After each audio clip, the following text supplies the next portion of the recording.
성찬에 대해서 종합적으로 정리를 해서 한번 말씀을 드리겠습니다.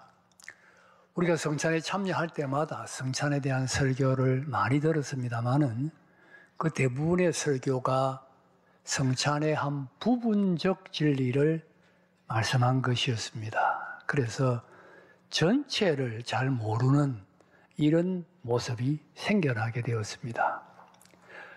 나무가 있고 숲이 있으면 숲을 먼저 보고 그 다음에 그 숲 속에서 나무를 봐야 되는데 성찬에 관한 설교는 전부 나무를 설교하는 것이었지 숲을 설교하는 설교가 거의 없었습니다. 그러다 보니까 전체적으로 성찬이 어떤 것인지를 잘 모르게 되었습니다. 그래서 오늘은 전체적으로 성찬에 대해서 정리를 해서 한번 말씀을 드리도록 하겠습니다. 여러분 주보에 보면 그 제목이 있습니다. 참조를 하시고 공부를 한다 그렇게 생각하시고 말씀에 집중해 주시면 감사하겠습니다. 먼저 성례의 의미 그랬는데 우리 기독교에는 두 가지 성례의 은혜의 방편이 있습니다. 은혜의 방편 무슨 말이냐? 하나님께서 우리에게 은혜를 주시는데 두 가지 커다란 방편을 사용을 하신다는 뜻입니다. 그게 뭐냐? 하나는 말씀이고 말씀을 통하여 은혜를 주시고 하나는 성례다. 그 외에도 우리가 기도를 통해서도 은혜를 받고 찬양을 통해서도 은혜를 받습니다. 그러나 기도와 찬양도 은혜의 방편은 맞습니다만은 객관적이고 확실한 은혜의 방편은 말씀과 성례 두 가지다. 그렇게 말씀을 드릴 수가 있습니다. 자, 이 중에 말씀에 대해서는 우리가 잘 알고 있기 때문에 성례에 대해서 말씀을 드리겠는데 성례는 다시 또 두 가지입니다. 뭐가 무엇이지요? 세례와 성찬 두 가지입니다. 학습과 입교는 성례가 아닙니다. 신앙 고백이지 성례가 아니고 성례는 세례와 성찬입니다. 자, 그러면 우리가 여기서 생각해 볼 것은 말씀이면 되지 성례가 왜 필요하냐? 말씀으로 중생하고 말씀으로 은혜 받고 말씀으로 믿음이 자라나고 말씀으로 하나님과 동행할 수 있는데 성례는 왜 필요한가 하는 물음입니다. 크게 두 가지 이유가 있습니다. 첫째는 성례는 행동의 언어라는 사실입니다. 행동의 언어다. 여러분 우리가 상대방에게 의사를 전달할 때 내 의사를 전달하고 싶으면 말을 하지요. 말을 합니다. 내가 예를 들어서 당신을 좋아하고 있으면 내가 너를 좋아한다 말하면 됩니다. 그런데 여러분 꼭 말로만 의사를 전달할 수 있습니까? 그렇지 않지요. 행동으로도 얼마든지 의사를 전달할 수가 있습니다. 선물을 준다든지 아니면 상대방을 위하여 희생을 한다든지 이런 행동을 하면서 말은 한마디 안 해도 내가 당신을 좋아하는 것을 알려줄 수 있습니다. 그걸 행동의 언어라 그렇지요. 때로는 행동의 언어가 말보다도 더 큰 것을 전달할 수가 있습니다. 예를 들어서 어떤 사람을 위로할 때 슬픔에 잠긴 사람이 있다. 곁에 가서 말 한마디 안 하고 손을 꼭 잡고 같이 눈물을 흘리면 어떤 말 이상의 내 의사를 전달할 수가 있지요. 이게 행동의 언어입니다. 성례는 하나님께서 행동으로 우리에게 말씀을 하시는 것입니다. 자, 보세요. 세례는 물을 뿌리는 행동이 있습니다. 성찬에는 떡을 떼고 떡을 먹고 잔을 붓고 또 잔을 마시는 행동이 있습니다. 또 세례에는 물이라는 물질이 있고 성찬에는 떡과 포도주라는 물질이 있습니다. 이건 우리가 볼 수 있고 만질 수 있고 먹을 수 있고 느낄 수 있는 것입니다. 하나님은 이런 우리 오감을 통하여 체험할 수 있는 이러한 방편을 통하여 생생하게 하나님의 은혜를 우리에게 전달해 주시기를 원하셨다는 것입니다. 그래서 행동으로 우리에게 하나님의 뜻을 전달해 주시는 것이 성례다. 이렇게 생각을 하면 되겠습니다. 두 번째로, 성례는 은혜에 대한 표요 인침이다. 표요 인침이다. 그랬는데, 표라는 말은 사인이라는 뜻입니다. 성례는 은혜에 대한 사인이다. 사인이라는 말은 심볼이라는 말과 대조해서 지금 사용하는 말입니다. 은혜에 대한 하나의 심볼이 아니라 상징이, 사인이다. 표다. 예를 들어서, 자, 여러분, 길가에 지금 불조심 포스터가 있습니다. 그 포스터에 큰 빌딩에 막 불이 나는 그림이 그려져 있습니다. 그 그림을 보고 119에 신고하는 사람은 아무도 없습니다. 왜? 그 포스터에 있는 불난 그림은 하나의 심볼입니다. 상징입니다. 그건 실제로 불이 난 게 아닙니다. 그게 심볼입니다. 상징입니다. 그런데 길을 가는데 어떤 건물에서 시커먼 연기가 팍 솟아오릅니다. 그러면 당장에 119에 신고합니다. 왜? 그 연기는 불의 난에 대한 심볼, 상징이 아니라 사인, 표이기 때문입니다. 성례는 상징이 아니고 표라는 거예요. 표. 여러분, 세례는 제시선 받는 하나의 상징이 아니고, 세례를 받을 때 죄를 씻음 받고 내 옛사람은 그리스도와 함께 죽고 새 사람으로 살고 그리스도와 연합하는 사건이 일어난다는 거예요. 그게 표라는 거예요. 표. 그런 사건에 대한 표다. 그래서 성찬도 우리가 성찬을 받을 때 단순히 십자가에 대한 상징을 나누는 것이 아닙니다. 여기 예수 그리스도의 살과 피라는 실체가 물론 물질적으로 실체가 되는 것은 아니지만 우리에게 영적으로 전달되는 표가 된다는 것이죠. 표가 된다. 그래서 성례는 표요. 그 다음에 인침이라 그랬는데 인침은 도장을 찍는다는 뜻입니다. 여러분, 집을 사고 팔 때 매매 계약서를 작성하면 맨 마지막에 그 매매 계약서를 확실하게 하기 위하여 뭘 합니까? 도장을 찍잖아요. 도장을 찍을 때 이 매매 계약서는 확실하게 되는 것이지요. 하나님이 우리를 구원하셨습니다. 우리의 죄를 사하여 주셨습니다. 우리가 하나님의 자녀가 되셨습니다. 이 놀라운 하나님의 구속 사역에 대해서 하나님께서 틀림없다. 악한 세력이 손대지 못한다. 이제 이 사람은 나의 자녀다 하고 도장을 꽝 찍는 게 뭐냐? 그게 세례라는 거예요. 세례. 도장이라는 거예요. 도장. 도장을 찍는 것이 세례라는 겁니다. 성찬도, 성찬의 의미는 나중에 있습니다. 그 모든 성찬의 의미에 대해서 하나님이 도장을 찍는 것이 성찬이다. 이런 은혜가 있기 때문에 예수님께서 우리에게 성례를 행하라. 세례를 베풀고 성찬을 행하라. 그렇게 말씀을 하신 것입니다. 자, 그러면 오늘 성찬을 행하는데 성찬의 의미가 뭐냐? 1번 읽어보겠습니다. 성찬의 의미 1번 시작. 언약의 식사입니다. 성찬의 의미는 언약의 식사라 그랬는데 구약시대에 이스라엘 백성이 사는 그 중동 지역에 개인과 개인 사이에 혹은 종족과 종족 사이에 언약을 맺습니다. 언약을 맺으면 주로 우리 서로 싸움하지 말자. 혹은 강한 자와 약한 자 사이에는 강한 자는 약한 자를 보호해주고 또 약한 자는 강한 자를 섬긴다. 그렇게 언약을 맺습니다. 이 언약을 맺을 때 어떻게 맺느냐? 처음에 내용을 작성을 합니다. 이런 내용으로 언약을 맺자. 내용을 작성하고 그 다음에 체결하는 의식을 갖습니다. 의식은 주로 두 가지입니다. 하나는 짐승을 잡아가지고 쪼개어서 양쪽으로 놓고 둘 사이로 당사자가 지나가는 의식을 행할 수도 있고 하나님과 아브라함 사이에 언약을 맺을 때에 하나님이 횃불로 그 사이를 지나감으로 이 의식을 행하지요. 창세기 15장에 나타납니다. 또 한 가지는 짐승을 잡아서 피를 흘리며로 언약을 체결하는 의식을 행합니다.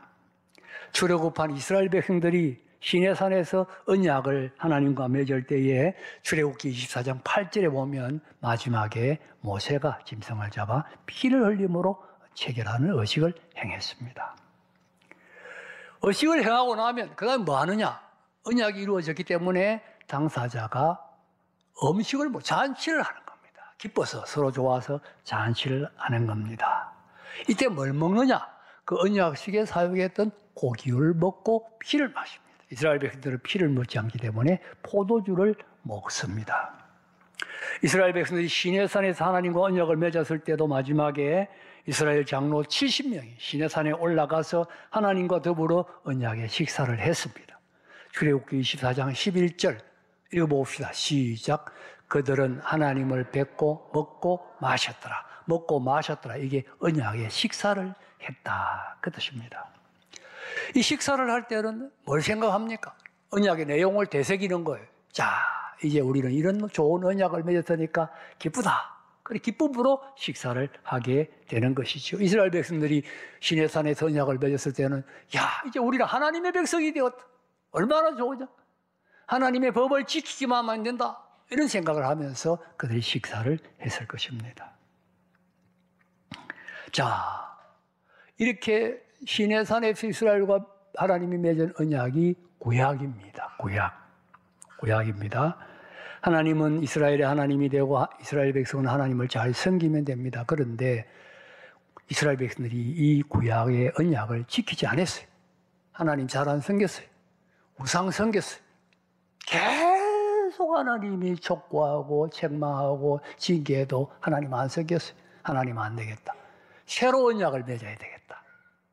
구약은 취소다. 그래서 새로 맺은 언약이 뭐냐? 신약이에요. 신약. 이 신약은 그러면 누구와 맺었느냐? 하나님과 우리와 맺었느냐? 아닙니다. 우리는 언약을 지킬 능력이 없어요. 하나님과 예수님 사이에 맺었습니다. 예수님은 언약을 다 지킬 수 있고 우리는 예수님 안에 들어가가지고 공짜로 이 언약에 참여하게 되는 것입니다. 언약의 내용은 예수님은 율법을 다 지키고 우리의 죄값을 다 지불한다. 그러면 하나님은 이제 예수님 안에 있는 자들을 다 구원해 주시고 죄를 용서해 주시고 함께 해 주시고 천국까지 인도해 주신다. 이렇게 새 언약을 맺었습니다. 자, 언약을 맺은 다음에는 뭘 한다고 했습니까? 식사를 한다고 했지요. 그 언약의 당사자들이 식사를 하는데 그 식사가 뭐냐? 바로 성찬이라는 거예요. 성찬이 언약의 식사라는 겁니다. 그래서 예수님 성찬을 예정하실 때 고린도전서 11장 25절에 이것은 피로 세운 새 언약이니 언약의 식사다. 하나님과 예수님 사이에 세운 새 언약을 기념하는 식사라는 겁니다. 언약의 식사를 먹을 때는 뭘 먹는다고요? 언약식에 사용했던 고기. 예수님의 십자가를 통하여 언약이 맺어졌으니까 예수님의 살과 피를 먹고 마심으로 언약의 식사를 하게 되는 것이지요. 언약의 식사를 할 때는 언약의 내용을 되새긴다고 했습니다. 아, 예수님이 우리 죄를 대신해서 십자가에 죽으시고 율법을 다 지켜주셨구나. 하나님이 우리 하나님이 되셔서 우리와 함께 하시고 우리를 천국까지 인도해 주시는구나. 감사하게 되는 겁니다. 감사하고 기뻐하게 되는 것이죠. 그 마음으로 언약의 내용을 되새기면서 우리는 이 성찬에 참여하게 되는 것입니다. 두 번째로 읽어보겠습니다. 두 번째로 2번 시작. 주님과 연합됨의 표요 인침입니다. 자, 성찬의 두 번째 의미는 뭐냐? 주님과 연합됨의 표요 인침이라 그랬는데 여러분 예수를 믿으면 하나님의 자녀가 되는 것으로 끝나는 것이 아니라 예수님이 우리 속에 오시지요. 눈에 보이지 않지만 예수님 내 속에 계시잖아요. 지금 계십니다. 그런데 이게 사실은 체험하기가 쉬운 이야기가 아니에요. 예수님이 내 속에 계신다. 눈에 안 보인단 말이에요. 그래서 하나님이 가시적인 모습으로 눈에 보일 수 있도록 우리로 하여금 이것을 체험하고 확인할 수 있도록 하신 것이 성찬이라는 거예요. 예수님께서 이 떡 속에 영적으로 임재하시고 잔 속에 영적으로 임재해서 우리가 먹고 마시면 이 떡과 잔이 우리 속에 완전히 하나가 되듯이 주님이 우리 속에 하나가 되는 것을 체험하고 확인할 수가 있다는 겁니다. 여러분, 우리가 떡을 먹고 잔을 마실 때 주님이 내 속에 계신 것을 확인하고 체험하는 겁니다.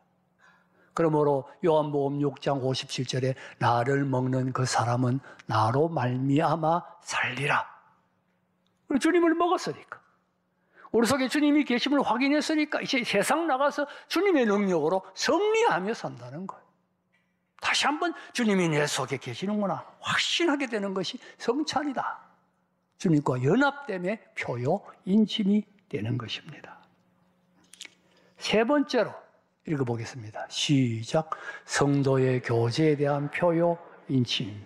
고린도전서 10장 17절에 보면 떡이 하나요 많은 우리가 한 몸이니 우리가 다 한 떡에 참여함이라. 성찬의 또 하나의 의미가 여기에 있습니다. 지금 우리가 떡을 다 나누어 놓았죠. 근데 원래는 떡이 하나예요. 하나. 한 덩어리인데 한 덩어리의 떡을 찢어가지고 이 성찬에 참여했습니다. 왜 한 덩어리의 떡을 사용했느냐? 우리가 한 몸이다. 예수님의 한 몸이다. 한 덩어리의 떡에 참여하는 것은 한 몸임을 확인하는 표요, 인침이라는 것입니다. 여러분, 우리가 오늘 성찬에 참여할 때 한 덩어리, 한 몸에 참여합니다. 한 몸의 지체라는 것을 확인하는 거예요. 그러므로 우리 사이에 꺼리낌이나 원망이나 미움이나 이런 거 없어야 돼요. 왜? 몸이 지체가 서로 미워할 수 있습니까? 원망할 수 있습니까? 그런 거 있으면 성찬에 참여하기 전에 회개하고 정리하고 용서하고 그래서 성찬에 참여하십시오. 나는 저 사람을 용서할 수 없어. 그러면 성찬에 참여하지 마십시오. 주님의 몸을 욕되게 하는 것입니다. 다 용서하고 그래 한 몸이야, 한 피바다 한 몸이여는 형제여 친구들이여 사랑하는 마음으로 성찬에 참여해서 이 성찬을 통하여 우리가 한 몸이라는 것을 확인하고 잊히는 것이 성찬이라는 것을 잊지 말아야 됩니다. 네 번째로 읽어보겠습니다. 시작. 십자가를 기념하는 예식입니다. 아마 이게 우리 한국교회 설교들 때 제일 많이 들은 설교가 이제 이 의미죠. 이 의미에 대해서 우리가 설교를 제일 많이 들었는데 고린도전서 11장 24절 25절 읽어보겠습니다. 시작.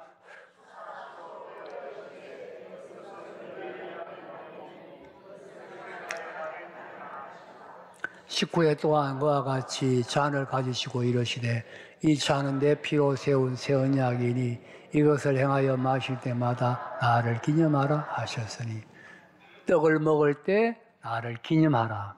잔을 마실 때 나를 기념하라. 영어로는 remember, 기억하라. 뭘 기억하라는 뜻이겠어요? 주님을 기억하라. 주님의 무엇? 주님의 십자가. 십자가 사건을 기억하라. 십자가 사건을 기억하면 은혜고 감사한데 자꾸 잊어버린다는 말이에요. 어떻게 하면 십자가를 잘 기억할 수 있을까? 주님이 성찬을 제정하신 거예요. 떡이 있고 포도주가 있고 그래서 살이 있고 피가 있습니다. 살과 피가 나누어져 있어요. 살과 피가 나누어져 있는 것은 죽음이지요. 또 떡을 찢습니다. 주님 우리를 위하여 살 찢음을 보여줍니다. 잔을 붓습니다.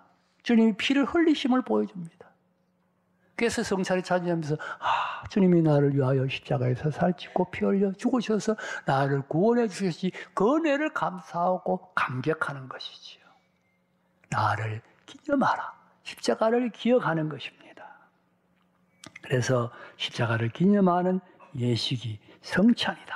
십자가를 생각해야 됩니다. 마지막 5번째 읽어보겠습니다. 시작. 천국 잔치를 바라보는 식사입니다. 여러분, 천국이 잔치예요. 요한계시록 19장 9절에 보면 어린 양의 혼인 잔치에 청함을 입은 자들은 복이 있다. 천국이 잔치입니다. 큰 잔치인데 그 잔치의 예고편이 뭐냐? 성찬식이. 성찬식을 통하여 예고편을 맛보는 겁니다. 성찬식에 참여하면서 우리가 천국 가면 이제 주님과 함께 먹고 마시며 잔치에 참여하겠구나 기대하고 바라보면서 성찬에 참여하는 겁니다. 천국 잔치의 예고편이다. 자, 이렇게 볼 때 성찬의 의미는 첫째, 언약의 식사. 둘째, 주님과 한 몸임을 확인하는 것. 주님이 내 안에 있음을 확인하는 것. 셋째, 우리 모두가 하나의 지체임을 확인하는 것. 넷째, 뭡니까? 주님을 기념하는 것. 십자가를 생각하는 것. 다섯 번째, 천국 잔치를 기대하는 겁니다. 이것이 성찬의 의미요 은혜입니다. 이 놀라운 모든 은혜가 오늘 성찬에 참여하는 여러분의 심령에 충만하기를 주님의 이름으로 축복합니다.